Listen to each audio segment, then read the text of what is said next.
नमस्कार मित्रांनो, स्वागत आहे तुमचं मराठी टेक मित्र यूट्यूब चॅनलमध्ये.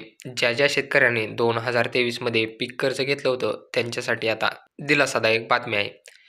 तर बातमी काय आहे पहा.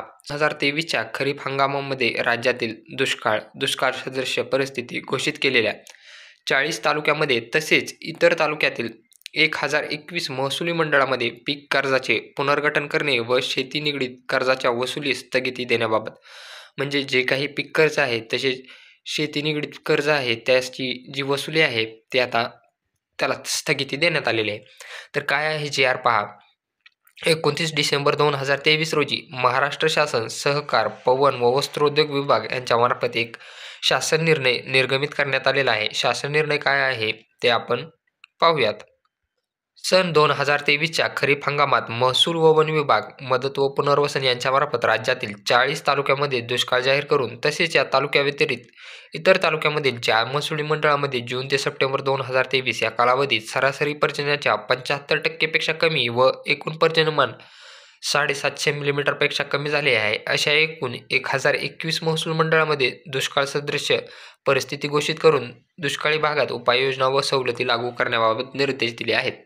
या परिपत्रकान्वये सूचित करण्यात येते की संदर्भाधीन वाचा अनुक्रमांक 5 येथे नमूद केलेल्या दिनांक 31/10/2023च्या शासन निर्णयान्वये राज्यातील 24 तालुक्यामध्ये गंभीर स्वरूपाचा व 16 तालुक्यामध्ये मध्यम स्वरूपाचा दुष्काळ जाहीर केला असल्याने, तसेच संदर्भाधीन वाचा अक्र 6 येथे नमूद केलेल्या दिनांक 10/11/2023च्या शासन निर्णयान्वये 1021 महसूल मंडळामध्ये दुष्काळ सदृश परिस्थिती घोषित करून खरीप हंगामातील 2023 हंगामातील शेतीशी निगडीत कर्जाच्या वसुली स्थगिती व अल्पमुदत पीक कर्जाचे मध्यम मुदत कर्जात पुनर्गठन करण्यास मान्यता देण्यात येत आहे. त्या अनुषंगाने व्यापारी बँकांनी, सार्वजनिक बँका, खाजगी बँका, प्रादेशिक ग्रामीण बँका, लघु वित्त बँका, महाराष्ट्र राज्य सहकारी बँक लिमिटेड व संबंधित जिल्हा मध्यवर्ती बँकांनी आवश्यक ती कार्यवाही करावी.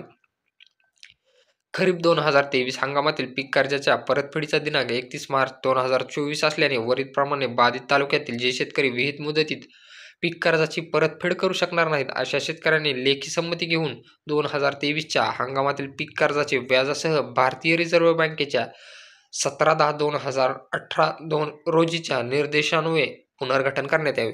म्हणजे ज्या शेतकऱ्यांची आता पीक कर्ज फेडण्याची तारीख 31 मार्च 2000 आहे, त्यांच्याकडून या बँकांनी आता एक संमतीपत्र लिहून घ्यायचं आहे आणि त्याचं व्याजासह पुनर्गठन करायचं आहे. तसेच खरीप 2023 हंगामातील दुष्काळ घोषित केलेल्या आदेश दिनांक 10 नोव्हेंबर 2023 पासून अंमलात येतील व शासनाने हे आदेश रद्द न केल्यास पुढील 6 महिन्याच्या कालावधीपर्यंत लागू राहतील. त्या अनुषंगाने राष्ट्रीयकृत बँका, व्यापारी बँका, महाराष्ट्र राज्य सहकारी बँक लिमिटेड व संबंधित जिल्हा मध्यवर्ती बँकांनी आवश्यक ती कार्यवाही करावी.